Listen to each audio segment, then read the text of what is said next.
大家好，我是安澜，祝大家朝朝如愿，岁岁安澜。今天我们来到了湘潭市齐白石故居。齐白石他是一位集世的画家、书法家，还有篆刻家。他画的虾，大家应该都听说过。他的虾栩栩如生，活灵活现，它的色彩鲜明和谐，被誉为画坛一绝。好，大家好，今天我们到达了湖南省湘潭市齐白石先生的故居。这座故居呢是齐白石先生的出生地，他在这个地方生活了10来年，然后去了北京和其他一些地方也有居所。但是现在我们所在的这个区域呢是齐白石先生的出生地。现在我们在齐白石故居的正前方，前面大家可以看到有一口池塘，里面种满了荷花，非常漂亮，五颜六色，黄色的、粉色的、白色的，还有什么紫色的，玫红色，还有玫红色的，对不对？非常非常漂亮。然后池塘两侧呢，有什么花呀？有这种像牵牛花样的花，但是它实际上并不是牵牛啊。然后还有两侧呢，菊花，就是白色的菊花，还有这种黄色的。现在我镜头的正前方就是齐白石先生故居。房子呢全部是那种泥土结构。待会儿我们近距离看看里面有哪些陈列设施，看看齐白石先生以前在这个地方生活的一些陈列设施。齐白石先生，故居面积是350个平方左右，由堂屋、2间正房、南北厢房构成。房屋平面呢呈一字形，南北长，东西短。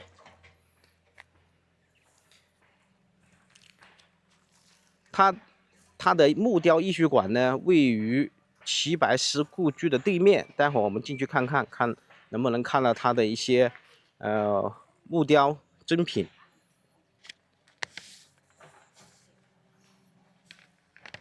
清咸丰年间的时候，这个故居就已经建成了，就是一个非常普通的一个人家院落，土墙的茅舍。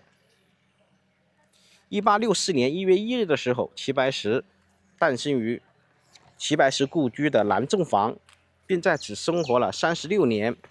民国14年，也就是公元1925年和民国15年，公元1926年，先后2次回到齐白石故居来探望，也就是他故地重游，回到他生他养他育他的家乡。2000年的时候，湘潭县人民政府按照齐白石老人家在家乡居住期间的原貌进行了一个恢复。好，现在我们已经走到齐白石故居的，现在我们近距离看看齐白石故居里面都有哪些生活设施，看看这位伟大的画家小时候生活的地方。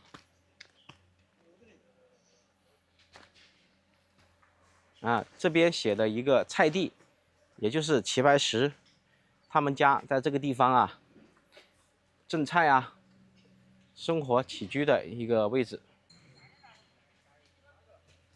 大家可以看到，这个齐白石故居完全是用这个泥砖修筑的房子，没有看到任何一块红砖或者是这个麻石或者是青石这样修起来的房子，没有，只有地基用了一些石块砖料堆积起来，然后在上面重新用泥土盖的房。然后窗户呢也是用这种轴面框呢都是这种木框。现在大家可以看到正前方就是齐白石故居5个字。这边过来参观的人还是有一些人的。大家现在可以看到，现在我在齐白石故居的正堂屋。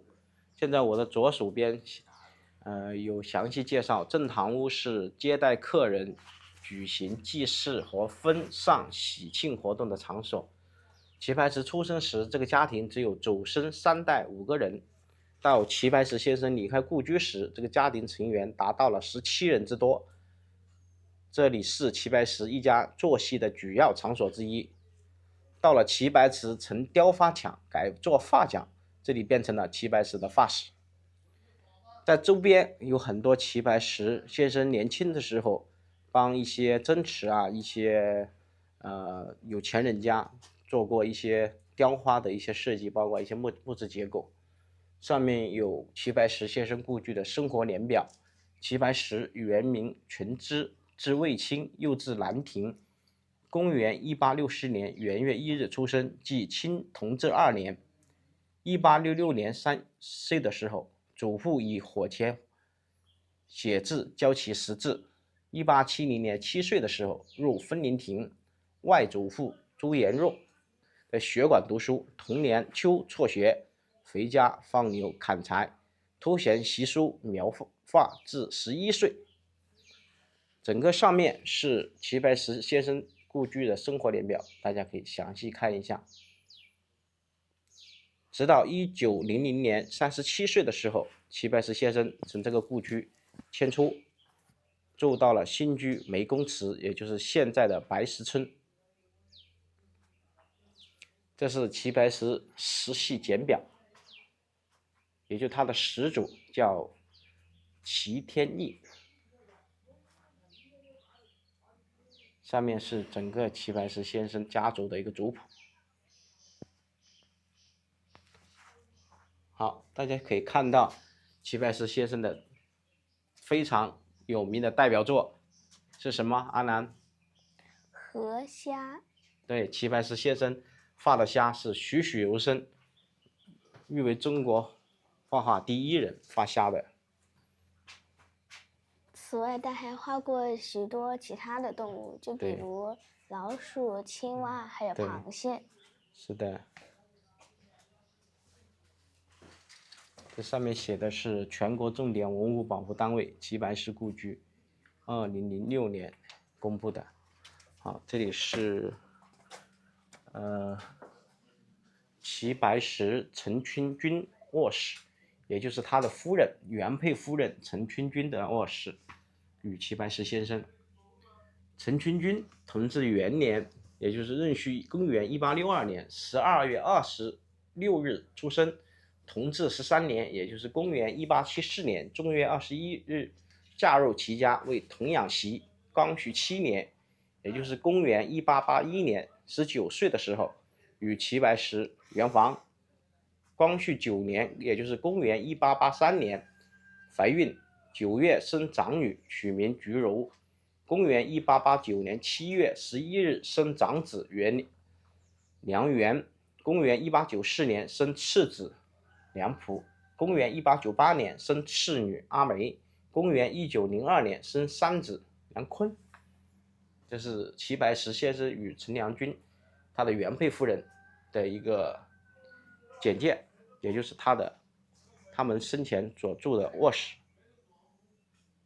进行1:1的一个还原。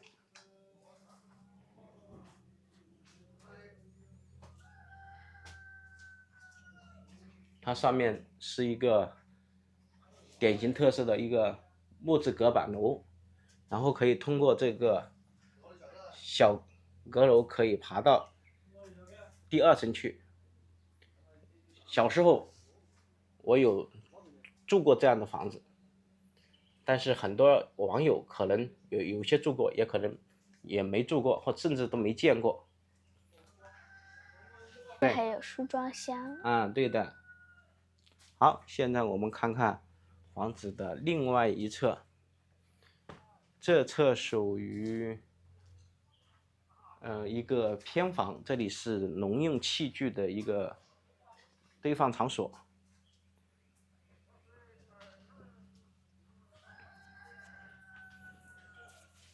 这是关于齐白石先生的一个成长之路的一个介绍。牛角挂树，以前这种古代的用的这种器具，安澜有见过吗？爸爸现在镜头看对着这个的，这是做什么用的吗？这个好像是磨东西啊，可以磨可以粉末啊。酒缸啊，好，现在我们看看这个房间。这是这边是齐白石先生在没有做画匠之前，他以前是一个雕花匠，也就是个雕画大师，做木匠，手艺也是一绝，在当地，也就是现在我所处的湘潭白石村这一块啊，他帮很多有钱人家做过这样的房子设计。大家有见过这样的一些木工用具吗？哪个是做跑花的？很多啊，爸爸小时候都见过啊。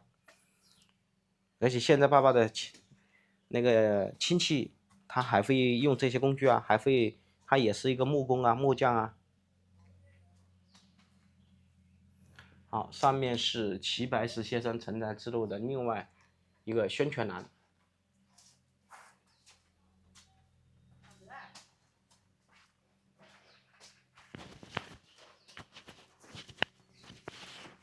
这是齐白石的山水画，壮岁出游，五出五归，步行万里，半天下，饱览山川名胜。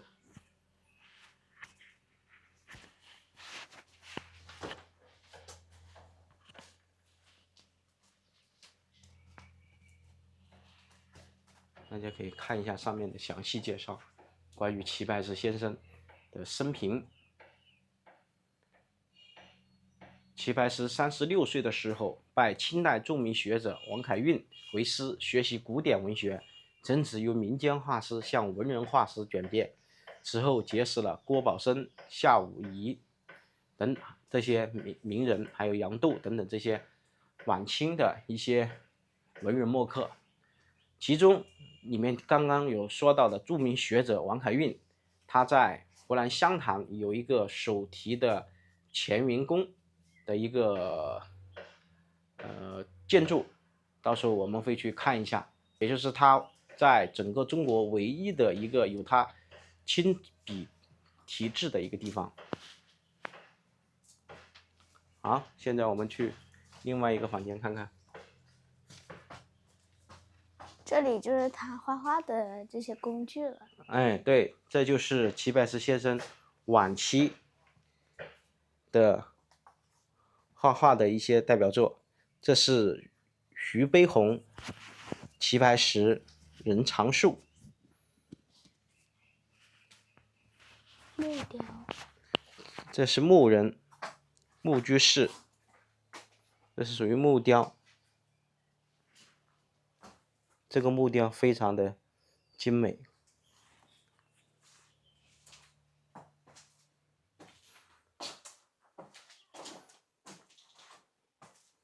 看，这就是它的一些窗花设计啊，看到没有？这上面写的是雕花板、雕花件、仿制品，这上面都是齐白石先生年轻的时候弄的。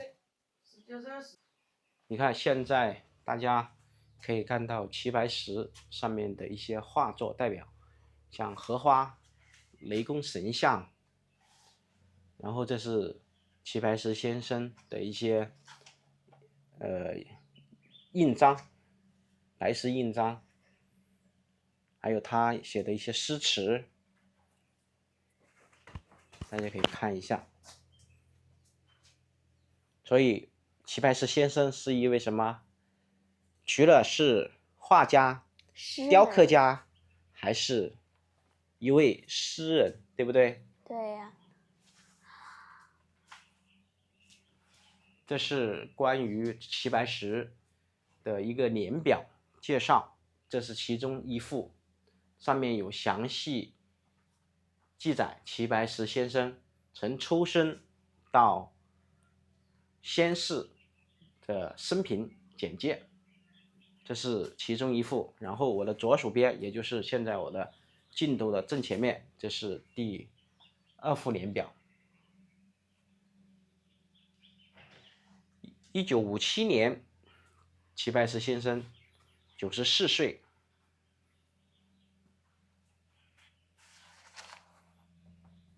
犯病，然后9月16日的下午6时40分逝世。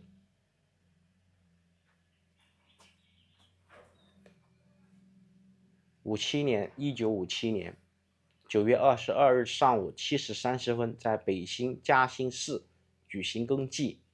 出席公祭仪式的有国务院总理周恩来、副总理陈毅、全国人大副委员长林伯渠、陈寿通、董必武、李维汉等这些中央领导。这是齐白石先生的整个生平介绍。好，现在我们去另外几个房间看看。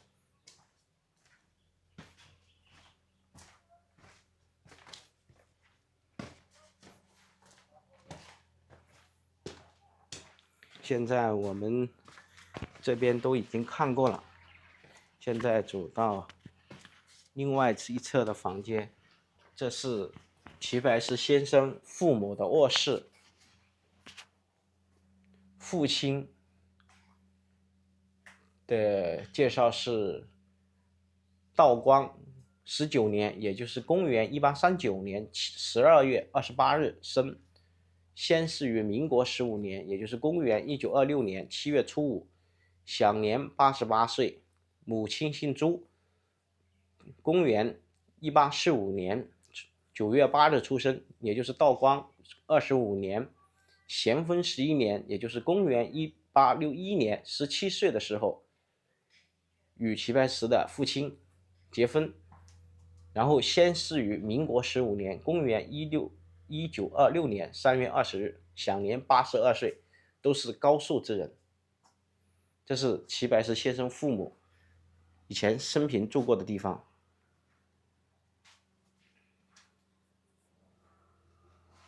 仍然是有一个木质结构的隔板楼，然后它的正上方也是留有一个口子，可以搭梯子上去，上面会储藏一些东西，在这个2层隔板楼上面。好，现在我们看看另外一侧吃饭屋。这上面显示的是南横堂屋吃饭屋，这是齐白石一家在这里吃饭的地方，也是加工稻谷的位置。仍然有一个隔板楼，但是这层用的是轴纸做的，而不是用的那种木料。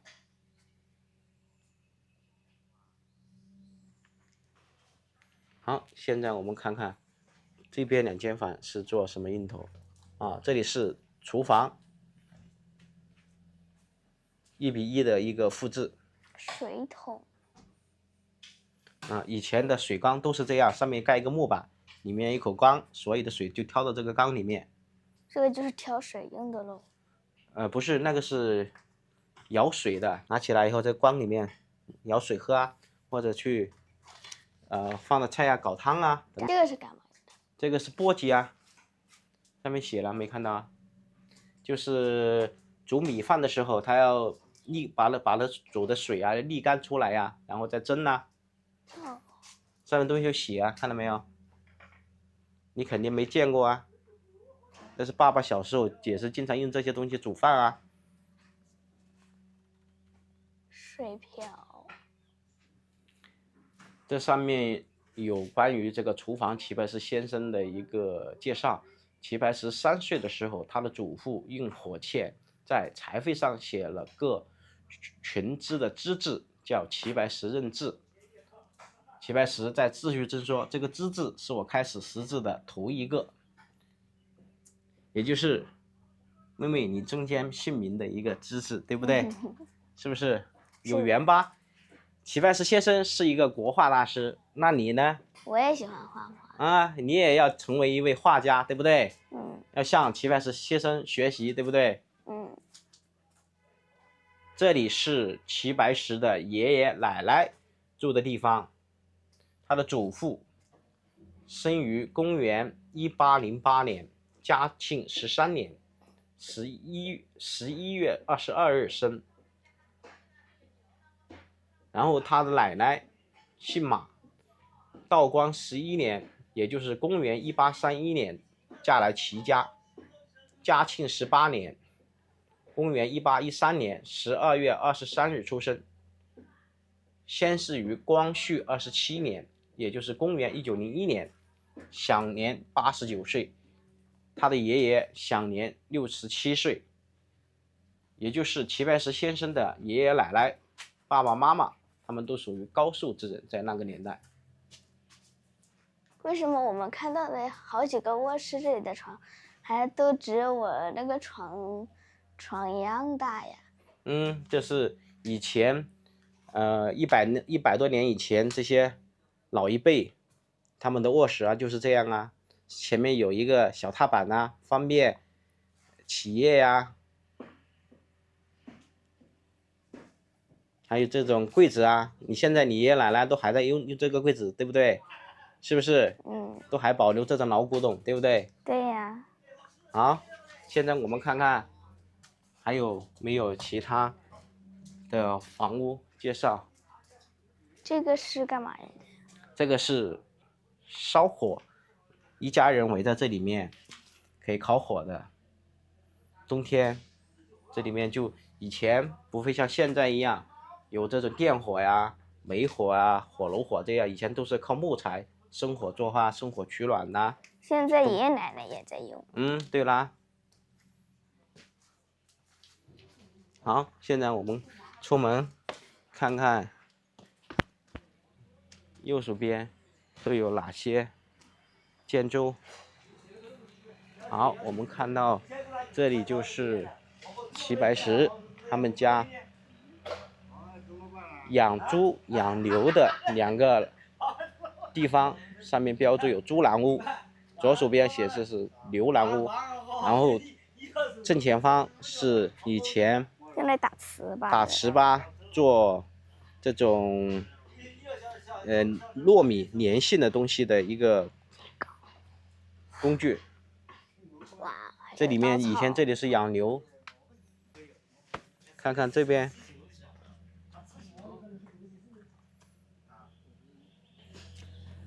到这里就是给猪喂食吃食的一个槽，然后这里是排粪的一个地方，然后它猪就睡在这个位置啊，保持的很干净啊，这样猪就不容易生病啊，就不会很脏啊。然后这里应该就是茅房了，这里应该就属于茅房啊、茅厕啊，以前茅房茅厕的一个位置啊。这是这里还有排水。对，这是排水啊，然后这里就是齐白石先生故居的后面呢。齐白石先生故居它也是按照古代人的一个风水设计，就是后山比较高，前面有池塘，叫依山傍水，风水非常棒。很多一些名人伟人他们都是喜欢这样的一个风水格局，来延绵子孙，让他们家族兴旺发达。葡萄架，这里应该是齐白石之前种葡萄的吧？对的。上面有写吗？上面写了葡萄架。这上面有葡萄架，这里都还有葡萄树啊，看到没有？前面还有葡萄发了芽呀，看到没有？地上。它应该就可以夏天的时候在下面边乘凉边画画。是的，是的。这里齐白石先生在这里生活了36年呢，到37岁的时候他才离开这个故居啊。山水非常好啊，空气清新啊，非常好的一个位置啊。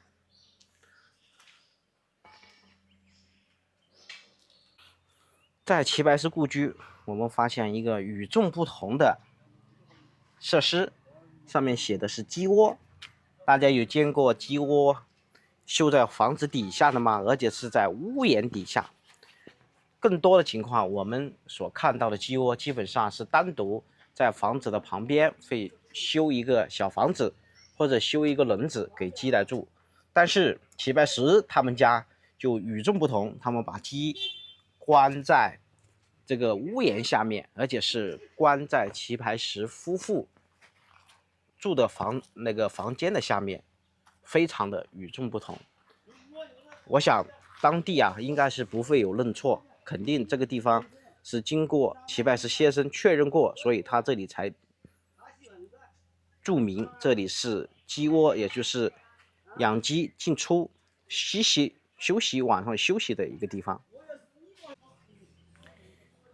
齐白石故居呢，它又叫齐家老屋，也叫新堂老屋，或者叫新堵白屋。齐白石先生他不单单只是一位画家，刚刚我在视频的前面也说过，他是一位诗人，是一位书画家，又是一位雕刻大师。他年轻的时候也是吃过非常多的苦，家庭也是比较贫寒的。他的作品主要是以山水、花鸟、人物为题材，在他的笔下画得栩栩如生，惟妙惟肖。这里显示是湖南省对台交流基地，2019年立的。这里上面有一块文物保护碑，全国正点文物保护单位齐白石故居，国务院2006年译的，是关于齐白石故居的一个介绍。上面写的是齐白石故居始建于清咸丰年间，公元1851年到公元1861年，10年时间。面宽3间，进深1间，两当各行3间，土墙茅顶。齐白石先生公元1864年1月1日出生于故居正南正房，在家乡读书放牛砍柴，学木工，学绘画，结交当地文人，研习诗书画印，在此奠定了成才的基础，成为我国著名的国画大师，杰出的人民艺术家，世界文化名人。好，今天关于齐白石故居的视频我们就拍到这里了。今天我们参观了国画大师齐白石先生的故居。因为他小时候出身贫苦，但是经过他的不懈努力奋斗，成为了世界闻名的国画大师。因为我也酷爱画画，所以我也想成为齐白石先生那样的非常著名的画家。如果大家喜欢我们的视频，欢迎订阅并关注。大家下期视频再见。好，感谢大家的收看，希望大家多多支持与关注。下期视频再见。